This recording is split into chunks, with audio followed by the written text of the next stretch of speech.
இலங்கை இராணுவம் மட்டும்தான் உலகிலேயே அதிக பணய கைதிகளை மீட்டெடுத்தது. இனப்படுகொலை இங்கு நடக்கவில்லை என்று கொந்தளித்த சரத் வீரசேகர. பல நாடுகளின் வான்பரப்புகள் முடங்கியது. ஸ்ரீலங்கன் விமான சேவையிலும் தாமதம். ஈரானில் கடும் போர் பதட்டம். இலங்கையர்களை பாதுகாக்க அரசாங்கத்திற்கு வந்த அவசர கோரிக்கை. பெட்ரோல் அடிப்பதற்கு யாழ்ப்பாணத்தில் வரிசையில் நின்ற மக்கள். நோர்வே நாடாளுமன்றத்தில் தாயகத்தின் நீதிக்கு குரல் கொடுத்த கம்சாயினி குணரத்னம் எம்பி. படகு கவிழ்ந்த விபத்தில் 2 இளைஞர்கள் மாயம். லேப் எரிவாயு குறித்து விசேட அறிவிப்பு. சிவப்பு புடியானை சந்தேக நபர் கட்டுநாயக்கவில் வசமாக சிக்கினார். முன்னாள் இராணுவ அதிகாரி உட்பட 4 ஐஸ் மற்றும் ஹெரோயின் போதைப் பொருட்களுடன் கைது. தொடர்ச்சியாக செய்திகளை தெரிந்து கொள்ள நியூஸ்1 அப்டேட் சேனலை சப்ஸ்கிரைப் செய்யுங்கள்.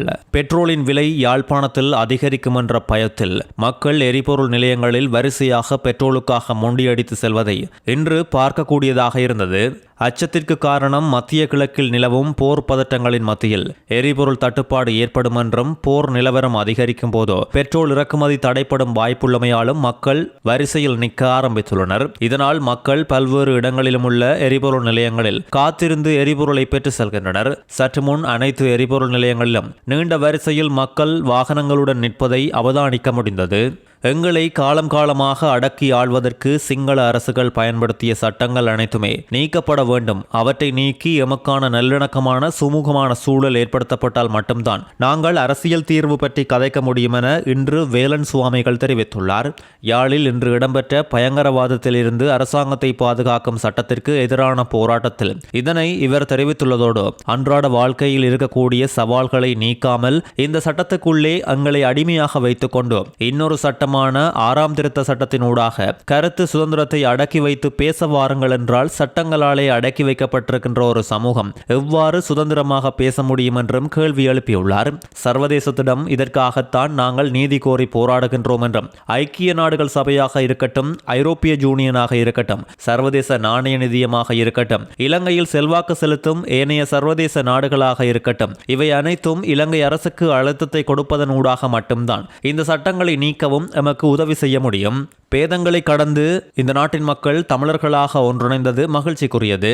எமது இலக்கு அடையும் வரை இவ்வாறான போராட்டங்கள் தொடரும் என்றும் வேலன் சுவாமிகள் இதன் போது தெரிவித்துள்ளார். இலங்கையில் போர்க்குற்றங்களோ இனப்படுகொலையோ நடக்கவில்லை என்றும் இலங்கை இராணுவத்துக்கே உலகிலேயே அதிகப்படியான பணய கைதிகளை மீட்ட பெருமை சேரும் என்றும் முன்னாள் அமைச்சர் சரத் வீரசேகர தெரிவித்துள்ளார். இலங்கையில் போர்க்குற்றம் இனப்படுகொலை நடந்ததாக பல்வேறு குற்றச்சாட்டுகள் முன்வைக்கப்பட்டு வரும் நிலையில் உண்மையில் அவ்வாறு எதுவும் நடக்கவில்லை என்று சரத் வீரசேகர தெரிவித்துள்ளார். சுமார் 3 லட்சம் மக்களை பிரபாகரன் பணய கைதிகளாக தடுத்து வைத்திருந்தார் என்றும் அவர்களில் 2,90,000 பேரை தமது படையினர் மனிதாபிமான அடிப்படையில் மீட்டெடுத்ததாகவும் இவர் தெரிவித்துள்ளார். உலக வரலாற்றிலேயே இவ்வளவு அதிகமான எண்ணிக்கையான பணய கைதிகளை மீட்ட ஒரே இராணுவம் இலங்கை இராணுவம் என்றும் அவ்வாறு மீட்கப்பட்ட மக்கள் அனைவரும் முறையாக மீள்குடியமர்த்தப்பட்டனர் என்றும் தெரிவித்துள்ளதோடு இலங்கை இராணுவம் முன்னெடுத்த இவ்வாறான மனிதாபிமான திட்டங்களுக்கு பிரிட்டனில் உள்ள தமிழ் மாணவ அமைப்புகள் எவ்வித ஒத்துழைப்பையும் வழங்கவில்லை என்றும் குற்றம் சாட்டியுள்ளார்.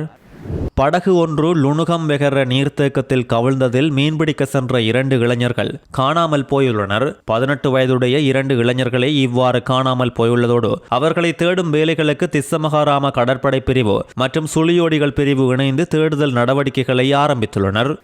இஸ்ரேலின் ஈரான் மீதான தாக்குதலால் ஈரானில் உள்ள இலங்கையர்களின் பாதுகாப்பை உறுதிப்படுத்த அரசாங்கம் துரித நடவடிக்கைகளை எடுக்க வேண்டும் என எதிர்க்கட்சித் தலைவர் சஜித் பிரேமதாச சற்று முன் வலியுறுத்தியுள்ளார். ஈரான் மீதான இஸ்ரேலின் தாக்குதலை அடுத்து எதிர்க்கட்சித் தலைவர் தனது உத்தியோகபூர்வ எக்ஸ் தளத்தில் குறித்த பதிவை செய்துள்ளதோடு ஈரானில் ஏற்பட்டுள்ள தீவிர இராணுவ நடவடிக்கையின் காரணமாக அங்கு இருக்கும் இலங்கையர்களின் பாதுகாப்பு கேள்விக்குறியாகியுள்ளது. அவர்களின் பாதுகாப்பை உறுதி செய்ய அரசாங்கம் உடனடியாக ராஜதந்திர மற்றும் அவசரகால நடவடிக்கைகளை மேற்கொள்ள வேண்டும் என எதிர்க்கட்சித் தலைவர் குறித்த பதிவில் தெரிவித்துள்ளார். ஈரான் இஸ்ரேல் இடையிலான போர் பதட்டம் காரணமாக மத்திய கிழக்கு நாடுகள் தமது வான்பரப்புகளை மூடிய காரணத்தால் பிரித்தானிய, ஐரோப்பியா மற்றும் பிற வடக்கு நாடுகளுக்கான ஸ்ரீலங்கன் விமான சேவைகள் நிறுவனத்தின் விமானங்கள் சவுதி அரேபிய வான்வழி வழியாக திருப்பிவிடப்பட்டுள்ளது. ஈரான், ஈராக் மற்றும் இஸ்ரேல் ஆகிய நாடுகளை அடுத்து ஐக்கிய அரபு ராச்சியம், கட்டார் மற்றும் குவைத் ஆகிய நாடுகளும் தங்களது வான்பரப்புகளை இப்பொழுது மூடியுள்ளது. அதனால் மேலும் தாமதங்கள் ஏற்படலாம் என ஸ்ரீலங்கா விமான சேவைகள் நிறுவனம் அறிவித்துள்ளதோடு ஸ்ரீலங்கன் விமான சேவைகள் நிறுவனம் விடுத்துள்ள அறிக்கையில் விமான சேவைகளை தடையின்றி முன்னெடுக்கவும் பயணிகளின் பாதுகாப்பை உறுதிப்படுத்தவும் சில விமானங்கள் சவுதி அரேபிய வான்பரப்பு ஊடாக மாற்று வழிகளில் இயக்கப்படுவதாகவும் நிறுவனம் தெரிவித்துள்ளது. ஒரு நாட்டில் யுத்தம் முடிவுக்கு வந்தால் அந்த நாட்டில் நிலவும் மோதல்கள் அனைத்தும் முடிவுக்கு வந்துவிட்டதாக சொல்ல முடியாது என்று நோர்வே நாடாளுமன்ற உறுப்பினர் ஹம்சாயினி குணரத்னம் தெரிவித்துள்ளார். நோர்வே நாடாளுமன்றத்தில் இலங்கையின் சமகால நிலவரம் தொடர்பில் நேற்று முன்தினம் நடந்த விசேட விவாதத்தில் இதனை ஹம்சாயினி குணரத்னம் தெரிவித்துள்ளதோடு இலங்கையை பூர்வீகமாக கொண்ட ஹம்சாயினி குணரத்னம் சமர்ப்பித்த முன்மொழிவுக்கு அமையவே குறித்த விவாதம் நடைபெற்றுள்ளது.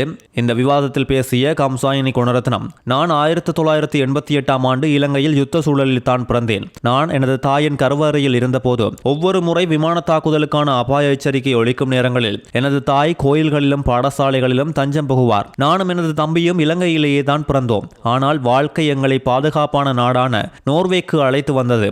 இலங்கையில் 2009ஆம் ஆண்டு உள்நாட்டு போர் முடிவுக்கு வந்த போதிலும் யுத்தம் முடிவடைவது என்பது மோதல்கள் அனைத்தும் தீர்ந்துவிட்டதாக பொருளில்லை என்றும் தெரிவித்துள்ளார். செம்மணியில் கண்டெடுக்கப்பட்ட மனித எச்சங்கள், இலங்கையின் வடக்கு மற்றும் கிழக்கு மாகாணங்களில் அண்மையில் கண்டறியப்பட்ட மனித புதைகுழிகள் கடந்த காலத்தின் கொடூரங்களை இப்பொழுது நினைவூட்டுகின்றது என்றும் தெரிவித்துள்ளார். குழந்தைகள் முதல் பெரியவர்கள் வரை அங்கு பலரது எச்சங்கள் மீட்கப்பட்டுள்ளதோடு இது தற்செயலான ஒரு நிகழ்வு அல்ல, மாறாக பல தசாப்தங்களாக வலிந்து காணாமலாக்கப்பட்டவர்களின் கதைகளுடன் தொடர்புடையது. 2024ஆம் ஆண்டு இலங்கையில் நடைபெற்ற தேர்தல்கள் சர்வதேச மட்டத்தில் ஒரு புதிய நம்பிக்கையை தோற்றுவித்ததோடு ஊழலுக்கு எதிராக புதிய அரசு எடுத்த நிலைப்பாடு மற்றும் அரசியல் சீர்திருத்தம் குறித்த வாக்குறுதிகள் அந்த நம்பிக்கைக்கு காரணமாக அமைந்துள்ளது. ஆனாலும் குறித்த வாக்குறுதிகள் உண்மையில் நடைமுறைப்படுத்தப்படுகின்றனவா என்ற கேள்வி இப்பொழுது எழுவதாகவும் தெரிவித்துள்ளார். தமிழர் வாழும் பகுதிகளில் இன்றும் பௌத்த விகாரைகள் நிறுவப்படுவதாகவும் இந்து கோயில்கள் இடிக்கப்படுவதாகவும் தெரிவித்துள்ள இவர், வடக்கு கிழக்கில் புதிய மனித புதைக்குழிகள் கண்டறியப்படுவதும் நிலங்கள் தொடர்ந்து இராணுவ கட்டுப்பாட்டில் இருப்பதும் கவலை அளிக்கின்றது என நோர்வே நாடாளுமன்ற உறுப்பினர் ஹம்சாயினி குணரத்னம் தெரிவித்துள்ளார். 21 வயதுக்குட்பட்ட ஹெரோயின் மற்றும் ஐஸ் போதைப் பொருளுக்கு அடிமையானதன் காரணமாக 2024ஆம் ஆண்டில் 7950 பேர் கைது செய்யப்பட்டுள்ளதாக போலீசார் தெரிவித்துள்ளனர். இன்று அரசாங்க தகவல் திணைக்களத்தில் ஊடகவியலாளர் சந்திப்பில் குறித்த தகவல்கள் வெளியிடப்பட்டதோடு அவர்களில் பெரும்பாலானவர்கள் பாடசாலை செல்லும் வயதுடைய பிள்ளைகள் என தெரிய வந்துள்ளது. இன்று லேப்ஸ் எரிவாயு நிறுவனத்தினால் இறக்குமதி செய்யப்பட்ட எரிவாயு தொகுதியோடு கப்பல் ஒன்று நாட்டை வந்தடைந்துள்ளதாக நிறுவனம் அறிவித்துள்ளது. குறித்த எரிவாயு இன்றைய தினத்திலிருந்து சந்தைக்கு துரிதமாக விநியோகிக்கப்படும் என நிறுவனம் அறிவித்துள்ளது. நேற்று 50 கோடி ரூபாவுக்கும் அதிக பெறுமதி உள்ள ஐஸ் மற்றும் ஹெரோயின் போதைப் பொருட்களுடன் கைது செய்யப்பட்ட 4 பேரில் முன்னாள் ராணுவ புலனாய்வு பிரிவு அதிகாரி ஒருவரும் உள்ளடங்குவதாக தென் மாகாணத்திற்கு பொறுப்பான சிரேஷ்ட பிரதி போலீஸ் மா அதிபர் கித்ஸ்ரீ ஜேலத் தெரிவித்துள்ளார். மேற்கொள்ளப்பட்ட விசாரணைகளில் குறித்த போதைப் பொருள் கடத்தல் வெளிநாட்டில் உள்ள கடத்தல்காரர் ஒருவரால் வழிநடத்தப்பட்டுள்ளமை தெரிய வந்துள்ளதோடு அகங்கல்ல போலீசாருக்கு கிடைத்த தகவலை அடுத்து நேற்று மாலை பலப்பெட்டிய பகுதியில் மேற்கொள்ளப்பட்ட சோதனையில் 1 கிலோகிராமுக்கும் அதிகமான ஐஸ் போதைப் பொருளுடன் நபர் ஒருவர் கைது செய்யப்பட்டுள்ளார். விசாரணைகளை தொடர்ந்து அம்பலாங்குடை பகுதியில் உள்ள வீடொன்றை சோதனையிட்ட போது அங்கிருந்த பெண்ணொருவரிடமிருந்து 6 கிலோகிராம் ஐஸ் போதைப் பொருள் மற்றும் 7 கிலோகிராமுக்கும் அதிகமான ஹெரோயின் போதைப் பொருளையும் போலீசார் மீட்டுள்ளனர். அது மாத்திரமில்லாது 9 மில்லிமீட்டர் ரகத்தை சேர்ந்த 30 தோட்டாக்களும் 3.8 ரகத்தை சேர்ந்த 30 தோட்டாக்களும் அந்த பெண்ணிடமிருந்து கைப்பற்றப்பட்டுள்ளதாக போலீசார் தெரிவித்துள்ளனர். குறித்த பெண்ணிடமிருந்து அந்த போதைப் பொருட்களை எடுத்து செல்ல வந்த மற்றொரு நபரிடமிருந்து 6 கிலோகிராம் ஹெரோயின் மற்றும் 6 கிலோகிராம் ஐஸ் போதைப் பொருட்களை போலீசார் கைப்பற்றியுள்ளனர். அண்மையில் சட்டத்தரணி மற்றும் மனைவி மீது துப்பாக்கி சூடு நடத்தி மேற்கொள்ளப்பட்ட இரட்டை கொலை சம்பவத்தின் சந்தேக நபர் வெளிநாட்டிலிருந்து வருகை தந்தபோது நேற்று கைது செய்யப்பட்டுள்ளார். கட்டார் நாட்டிலிருந்து இலங்கை வந்த நேரம் குற்றப்புலனாய்வு திணைக்கள அதிகாரிகளால் கட்டுநாயக்க விமான நிலையத்தில் வைத்து இந்த நபர் கைது செய்யப்பட்டுள்ளார். குறித்த குற்ற செயல் தொடர்பில் ஏற்கனவே இவர் கைது செய்யப்பட்டிருந்த நிலையில் மகர நீதவான் நீதிமன்றத்தினால் விளக்கமறியலில் வைக்கப்பட்டிருந்தார். பிணையில் விடுதலையான இவர் நீதிமன்ற உத்தரவுகளை மீறி வெளிநாடு தப்பி சென்றிருந்த காரணத்தால் அவருக்கு எதிராக சர்வதேச சிவப்பு புடியாணை பிறப்பிக்கப்பட்டிருந்த நிலையிலேயே இப்பொழுது கைது செய்யப்பட்டுள்ளார். கைது செய்யப்பட்டவர் சியாம்பலே பிரதேசத்தை சேர்ந்த 32 வயதுடையவர் என்றும் கடவத்தை போலீசார் இது தொடர்பான மேலதிக விசாரணைகளை முன்னெடுத்து வருவதாகவும் தெரிவித்துள்ளனர்.